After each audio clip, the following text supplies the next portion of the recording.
Alright, everybody. 2021 for the MCU. It was a pretty wild year. And I did promise, after making the beginner's guide to the Marvel Cinematic Universe, that if it did well, which it really did, thank you guys so much for the support on that video, that I would make a part 2. Because chances are, after all of the things that came out from the MCU in 2021, from WandaVision to Spider-Man No Way Home, chances are there are probably a lot of you out there who are a bit confused, especially with a lot of the timeline multiversal things going on in the next phase of the Marvel Cinematic Universe. And so, ladies and gentlemen, this is it. This is part 2 of the beginner's guide to the Marvel Cinematic Universe. Now, I want to clarify before I get into this video. This part 2 is only going to cover the beginning of Phase 4, which is WandaVision, to the end of 2021.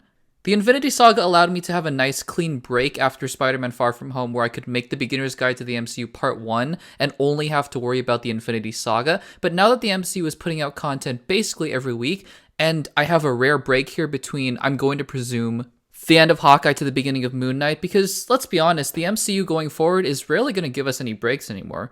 They're pumping out content basically every week, from its Disney Plus shows to its movies, and I think that's important to just capitalize on these breaks to catch people up on what they've missed, and also how to prepare them for the next phase of the MCU moving forward.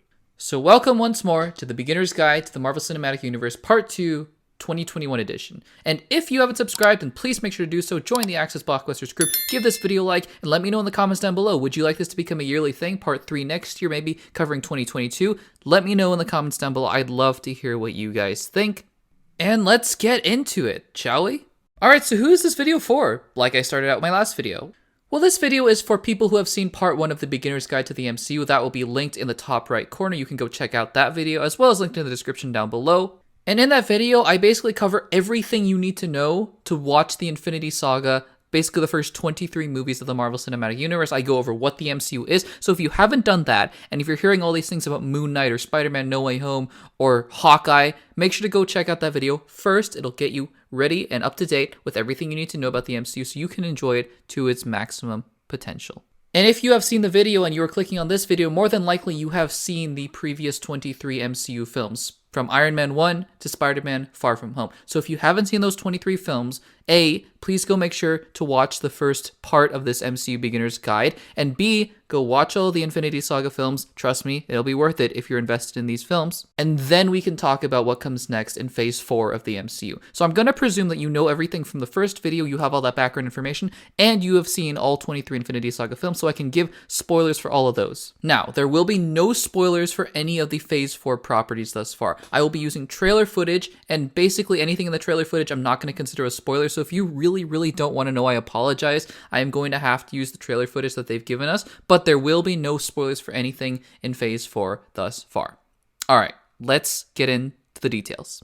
Well, okay, one last thing. I want to address a couple things that came up in the last video. The last video's been out for a little while now, and there have been plenty of comments and you guys showing your support, but also many suggestions from people in the comments of that video telling me what I should fix and what I should change, and I want to address a couple things here and there. Number 1, because of the nature of Phase 4 of the MCU and Phase 5 presumably, and the way that the multiverse is working, like I said in that first part, and hopefully what was clear is that while I did make some recommendations not to see certain things, and maybe made suggestions to skip certain things, certain shows that have the Marvel branding but maybe aren't as important to the MCU, that doesn't mean that they won't become important eventually. I'm just saying that at the time, for what we knew back then with the Infinity Saga and the first bit of Phase 4, certain properties and things that are maybe now important weren't as crucial in the past, and therefore I said you can skip them. And we will talk about that at the end of this video. The second thing that I wanted to address is basically the 2 most common properties that came up in the comment section for people telling me that I should have included it in the must-watch list. Those 2 properties are Agent Carter and Agents of S.H.I.E.L.D. Many people in the comments let me know that they think Agent Carter and Agents of S.H.I.E.L.D. should have been included in the MCU rewatch list. Okay, let me give my quick thoughts on that before I move on to part 2 of this series.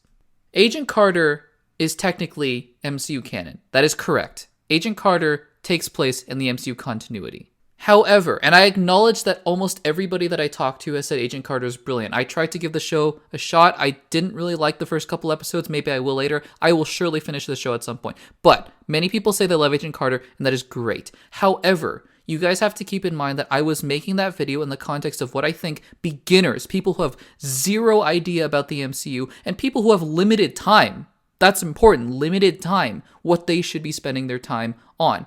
You can watch the entire MCU without Agent Carter. That is not an indictment on the quality of the show. Please, please, please be aware of that. That is not me saying that you should not watch the show because it is not good. I am saying that people with limited time, who I have told to watch 23 films, if they don't have time to watch a TV show, I say that is fine. Agents of S.H.I.E.L.D. even more so. Because Agents of S.H.I.E.L.D., Kevin Feige has said, basically, is not really canon. Now, he said that about other shows that maybe that has changed now, and so if that ever changes, and if I ever make a part 3, I will surely let you guys know. Absolutely. I'm just saying that people don't have time to watch 7 seasons of a show when they have 23 movies to watch instead. If you do have the time, by all means, watch Agent Carter, watch Agents of S.H.I.E.L.D., watch the Netflix Marvel shows if you have time. But what I am doing is priming you guys, for people who don't know the MCU and people who are just getting into it, to know exactly what they need to know so they can keep up with all the properties that have the heading Marvel Studios on the top of it. That's all I'm doing. Just wanted to clear that up.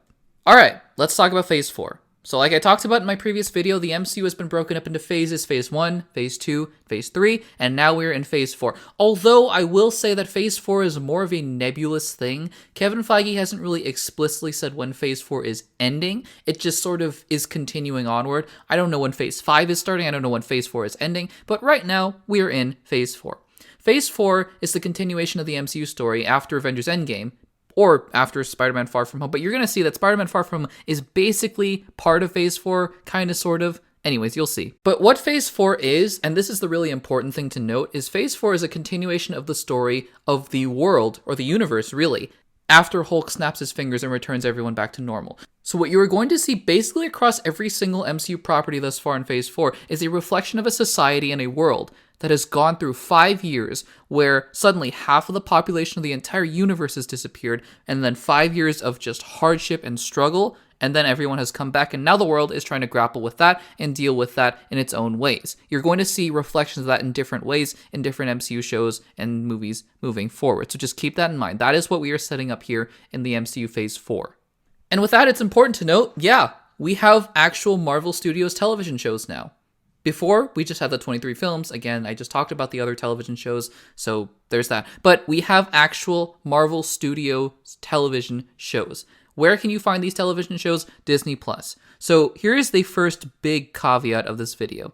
If you don't have Disney+, you will not be able to watch all of the MCU properties. This is not an ad for Disney+. I'm just telling you factually, you will not be able to watch every single property that has the Marvel Studios logo on top of it if you don't have Disney+. This past year in 2021, they released 5 shows on Disney+, and they all tie into the MCU continuity. However, and maybe this is a minor spoiler alert, so if you really don't want to know anything, skip forward about maybe 15 or 30 seconds, but look, the shows so far have not really tied into the movies that much, so you might be able to get away with just watching the movies, but still, I would recommend watching the shows. I would equate it to you watch the sequel of a series before you watch the original, and there are certain elements that are really confusing because you just don't know where they come from, but eventually you just get on board and you follow the story. That's sort of what it seems like it's going to be, so far at least. It's not like the movies, which are just so tightly integrated with one another. It just seems like the shows are auxiliary for now. I put that caveat in there for now based on what we've seen in 2021. Keep that in mind. But yes, there are shows now that connect to the Marvel Cinematic Universe, and they're on Disney+.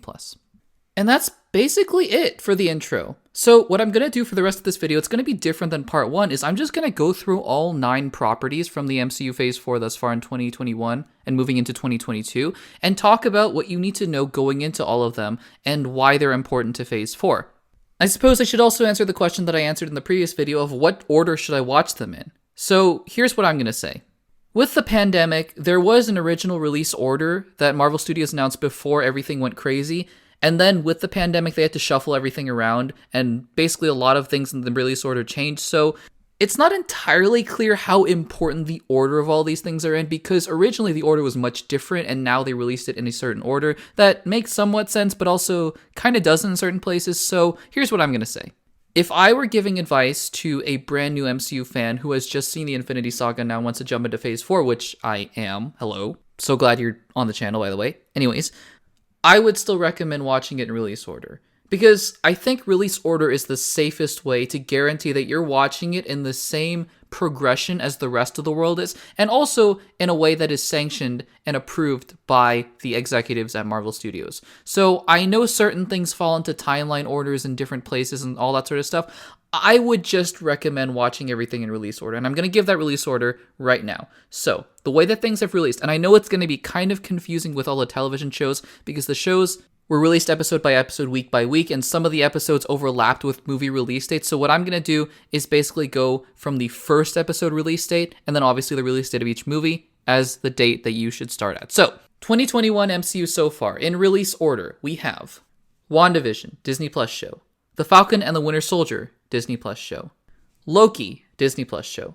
Black Widow, film. What If, animated Disney Plus show. Shang-Chi and the Legend of the Ten Rings, film. Eternals, film. Hawkeye, Disney Plus show. And Spider-Man No Way Home, film. Presumably by the time this video is released, all of those properties will be on Disney Plus anyways, including the films, except for Spider-Man No Way Home, because like I mentioned in my last video, Spider-Man is a character owned by Sony, and so his films will not be on Disney Plus for the time being, at the very least. But all the other things you can find on Disney Plus. By the way, Disney Plus, please pay me, please sponsor this video, because I'm giving you a lot of press right now. Anyways. And yes, you heard me right, there is an animated show. People have asked, is the animated show, which is called What If, and I'll talk about that in just a second, is that canon? And by the way, I don't think I addressed this in my previous video. Canon basically means that it fits into the storyline. It is part of the actual story of the MCU. There are certain things that are just not canon, like Agents of S.H.I.E.L.D., that kind of base themselves in the world of the MCU, but aren't actually part of the main storyline. I think, don't get mad at me, Agents of S.H.I.E.L.D. fan. Anyways. But we'll talk about whether or not What If the animated show and all the animated shows coming up, because there are going to be a lot, are canon. Alright, so here's how the rest of the video is going to work. I'm going to be breaking down each individual property, telling you what you need to know without giving any spoilers, obviously. And then at the end of the video, I'm going to be talking about something that might give away some spoilers, but also probably doesn't, but also kind of does. And that is basically some properties that I said weren't important in the last part 1 of the beginner's guide, are now important for reasons that I will discuss in this spoiler section. Spoiler meaning, basically, if I say you need to watch something before you see Phase 4 of the MCU, you might be able to guess why, and that might be a little bit of a spoiler, so I will clearly tell you when I will be talking about these things, but yeah, just wanted to let you guys know. Alright, let's get into number 1, WandaVision. So, last we left Wanda, she was basically talking to Clint Barton at the end of Endgame, and she was in a place where she had just lost Vision. She had gotten undusted like the rest of the Avengers and had fought in the Battle of Earth, and now we have this very strange and interesting sitcom of Wanda and Vision. So yes, you might be confused by looking at these trailers by saying, hey, wait a second, I thought that Vision was dead. Why is he here all of a sudden? Why are they in a sitcom? Don't worry, don't panic. These aren't questions that I'm going to answer in this video. These are questions that the show itself will answer. So don't fear, just watch the show, enjoy it for what it is, and that's basically all you need to know going into WandaVision. Much like WandaVision, The Falcon and the Winter Soldier picks up right after Endgame, basically, or maybe shortly after, and it's dealing with Falcon, Sam Wilson, handling the ramifications of being handed the shield by Steve Rogers at the end of Endgame. It's a big burden, it's a big responsibility, and that's basically the premise of the show. Is he and Bucky Barnes, the Winter Soldier, if you remember from the Infinity Saga, trying to live in a world without Steve Rogers and take up the legacy that he put before him. That's also basically what you need to know. Pretty simple. Now, Loki's interesting, because you might be thinking, wait, Loki's dead. Well, yes, but when has Loki actually ever died in the MCU? He's died, quote-unquote, died maybe 3 times, 4 times, I don't know. But now he's back. But the context for him being back is very important. So, if you remember in Avengers Endgame, during the time heist portion in New York specifically, Loki, that version of the 2012 Loki, escapes. This Loki series is following that version of Loki as he basically jumps around time and space itself trying to avoid people who want to catch him, basically. I won't go into any more detail, but it's basically as weird and zany and crazy as it sounds. But again, what's important to note is we are not following the 2019 or 2018 Infinity War Loki. We are following the 2012 villain version of Loki. Now we move on to Black Widow, which is the first film in Phase 4 released. And Black Widow is interesting because, again, the context for when this takes place is very important because much like Loki, much like Vision, actually I'm beginning to see a theme here with these dead characters. But anyways, much like those characters, you might be thinking, wait a second, Black Widow she's dead. How are you making a Black Widow film? Pretty simple. Black Widow, the film, takes place right after Captain America Civil War. I know, it's confusing, it's weird. I feel like Black Widow should have been released in Phase 3. Anyways, all that aside, the Black Widow film takes place right after Captain America Civil War, which, if you remember, Black Widow had just betrayed Tony Stark and is now on the run. That's what the premise of this movie is, and it's going to explore her and what she's up to, and basically a lot of her backstory that hasn't been touched upon in the MCU thus far. That's what the Black Widow film is. So if you're wondering why she isn't dead, well, there's your answer. All right, let's talk about What If. So the concept of What If is based on a comic series in Marvel that basically is what it sounds like. It deals with different events or very specific points in time in the Marvel continuity that have been altered very slightly to create a vast new universe. And that's what If is. It's a 9-episode series, and for the most part, each individual episode deals with a very specific moment in the MCU continuity, or maybe takes an individual movie or character from the MCU and changes their backstory very slightly. So this isn't a spoiler because this is really in the trailer, but the first episode of What If deals with what if Peggy Carter got the super soldier serum instead of Steve Rogers, and deals with the entire ramifications of what happens next. Couple things to note here, like I mentioned before. This series is animated. Is it canon? It deals with the multiverse. Is it canon? The answer to those questions is, I don't know. Yet. Because here's the thing. With Phase 4 of the MCU dealing with the multiverse, it's easy to say that basically anything that has ever had the Marvel logo on it is now quote-unquote canon, and that's fine. In that case, of course, What If is canon. Is it integral to the main storyline of the Marvel Studios Marvel Cinematic Universe? So far, not really.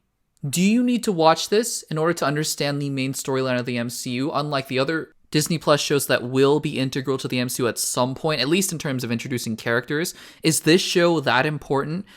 The answer is not yet, but I wouldn't be surprised if it does eventually become important. So if you have the time, and I think this again will just depend on what happens in the future films, this might be worth watching purely on the basis of I have a suspicion that some of these characters will appear in live action. Think of it, if you're a Star Wars fan, like Star Wars The Clone Wars. Star Wars The Clone Wars is an animated series, but it is very much canon to Star Wars, and it introduces new characters like Ahsoka Tano, and reintroduces characters like Darth Maul that become integral to the actual live-action canon of Star Wars. I think this is going to end up being much the same. So just because it's animated doesn't mean that it's not canon.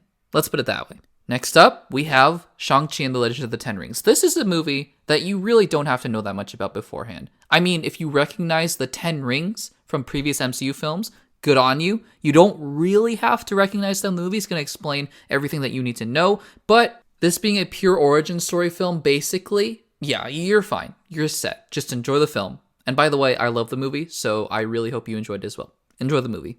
Eternals is interesting. Eternals is, yes, another standalone sort of origin-y story to where you don't really have to know anything beforehand. However, the concept, and I'm going to give the basic premise, this isn't a spoiler, this is basically in the trailers of the movie. This story basically spans the origin story of the MCU in a very interesting way. And because of that, it's at least important to understand what happened in Endgame, the fact that Thanos snapped his fingers, wiped out half of the universe, and then brought everybody back with the Avengers. That much at least is important to know, and it's sort of important to have a basic grasp of the MCU continuity, but other than that, yeah, this is a completely standalone separate film, and it ties in interesting ways, but it really is just telling the story of how the MCU is functioning and how it's created and how it works, basically. It's a very interesting and different take on the MCU thus far. All right, let's talk about Hawkeye, everybody's favorite Avenger. Kidding aside, I actually really like Hawkeye, and I really liked him a lot more in this series. This isn't a review, so anyways, all that aside, the Hawkeye series takes place, again, after Endgame, and deals directly with the ramifications of what he did as the Ronin, the sword-wielding vigilante version of Hawkeye, if you remember from Endgame, and how that period of time basically changes Clint Barton and really comes back to bite him. This series also introduces a new character. This is not a spoiler, it's in all the trailers, named Kate Bishop, who basically Clint Barton takes as his protege, and it's their adventures going through. It's a very fun series. It also takes place at Christmas. I love Christmas, so yeah, again, I love this series. Anyways, that's not important, but yeah, this is a Christmas buddy cop sort of Hawkeye plus younger Hawkeye series, and it's fun. It's really fun. And finally, Spider-Man No Way Home. So this is the first film, or the first property that really properly deals with the multiverse. Because in this film, well, first of all, I mean, it takes place right after Far From Home, because Far From Home had this massive cliffhanger of what happens now that Peter Parker's identity has been revealed. So it's going to deal with that. But also, Peter Parker and Doctor Strange, as seen in the trailers, basically break reality, sort of, kind of, and villains from other universes start coming in to attack Spider-Man. That's about as basic as I'm going to get for those of you who aren't acquainted with the Spider-Man canon and all that sort of stuff. But yeah, that's this film. It's insane, it's crazy, the multiverse is here, all that good stuff. So that's Spider-Man No Way Home. And that is basically all you need to know heading into these 9 properties. Honestly, I didn't really need to tell you any of that. If you just went in fresh, I'm sure you would have been able to caught up, but I think those are little helpful hints and pointers to just get you acquainted and reacquainted with these characters moving forward into the MCU Phase 4. Now, the rest of this video might contain spoilers for those properties from 2021 in the MCU. Might being the key word. I'm not going to spoil plot points, but things that I might be hinting at. You might be able to piece together some certain things from Phase 4 of the MCU thus far, so if you don't want to know anything, then I think you have everything you need to know after watching the Infinity Saga to watch the next phase of the MCU. So go forth, enjoy, I'm sure you're going to have a great time, it's going to be awesome. But for the rest of you who are still here, the next 2 sections that I'm going to be talking about are A, certain properties from before that are now very important that maybe weren't important from before, and also B, what comes next in 2022 and beyond for the MCU. So, this is your final spoiler warning. Again, I really don't think these are spoilers, but these are just things that if you're smart enough, you might be able to piece some things together, all this sort of stuff. But anyways, final quote-unquote spoiler warning. Here we go. So, like I mentioned in my previous video, there are certain properties that have the Marvel banner on them that weren't part of the MCU. For example, the X-Men films, the Fantastic Four, the Spider-Man films. They weren't part of the MCU because they were created by different studios. However, with the multiverse, things just got, well, to quote from the Doctor Strange 2 trailer, things just got out of hand. Because now technically everything and anything that had the Marvel banner is quote-unquote canon, or at least can be referenced or used with the multiverse. So, look, this is what I was saying before. I mean, if you've seen the trailers for the new Spider-Man No Way Home film, you're gonna kind of understand this anyways. This may not even be a spoiler, but there are now certain films that I would recommend you watch before going into Phase 4. I am not going to be specific, although obviously by me saying you should rewatch the previous Spider-Man films, you know what I'm alluding to, which MCU property I'm alluding to. But there are certain properties that I'm just going to say are now important, and if you really want to get a fuller grasp of what's going on in the MCU, I would recommend that you watch them. So, I wonder which property these ones could be pertaining to. I would now recommend you watch the first 3 Sam Raimi Spider-Man films. That is Spider-Man 1 from 2002, Spider-Man 2 from 2004, and Spider-Man 3 from 2007, and the 2 Mark Webb Amazing Spider-Man films from 2012 and 2014 with the actors Tobey Maguire and Andrew Garfield respectively. Once you see those films, and once you see the trailer for Spider-Man No Way Home, after you see those films, you're going to understand immediately why they're important. So that is my strong recommendation. I'm going in order from what I really think you should watch to maybe then what I think you kind of can watch, and we'll just go in order from there. The next properties that I think might be important are going to be from the Netflix shows. And again, I am not going to spoil or say what these shows pertain to and how they're important.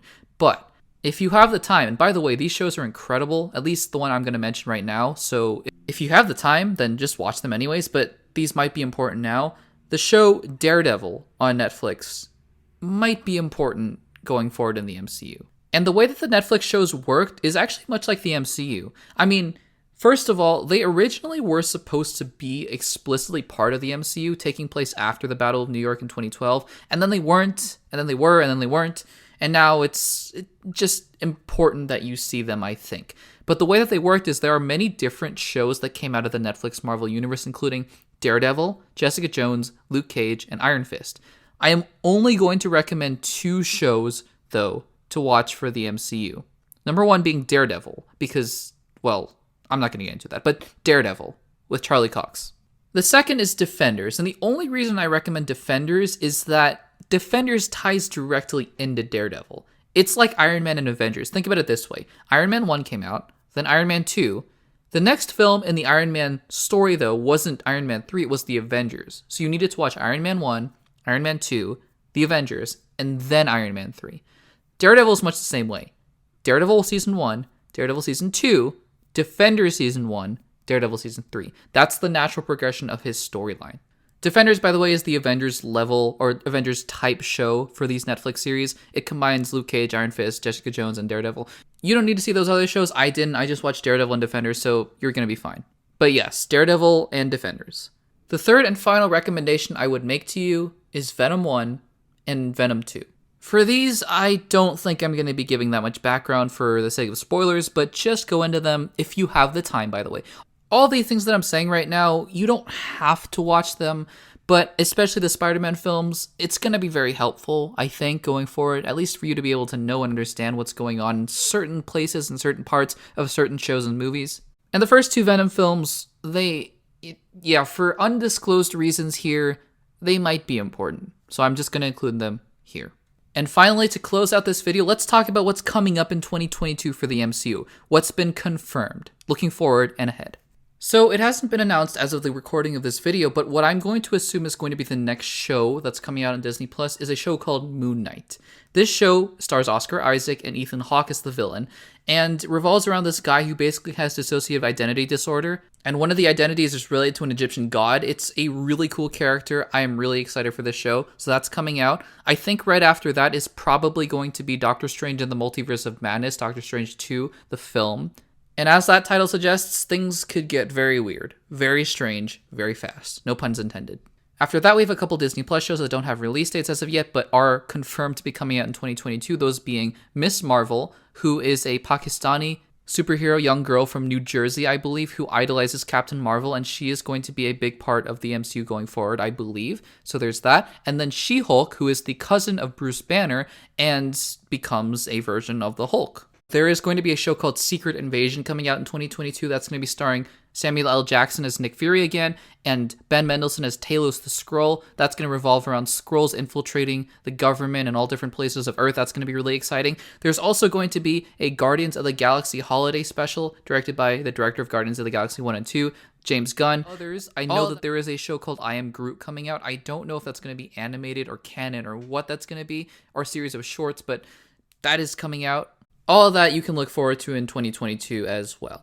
And finally, a couple other films after Doctor Strange and the Multiverse of Madness. First of all, Thor 4, Thor Love and Thunder, coming out in July of this year, barring any release date changes and all that sort of stuff. And then Black Panther, Wakanda Forever, Black Panther 2. Rest in peace, Chadwick Boseman. I'm going to be very curious to see what they do with that film, but that is coming out in late 2022.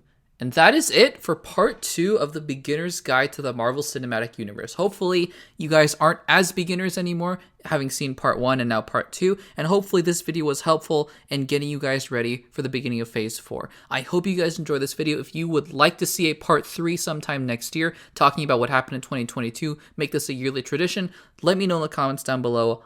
This video took me a long time to record, long time to edit, long time to produce, so I would really appreciate your guys' feedback and support as well. Again, if you haven't joined the Access Blockbusters crew, make sure to subscribe, give this video a like. If you want to check out some more videos, as well as part 1 of this series, then check out the videos on the screen right now. Thanks for watching, and I will see you in the next one.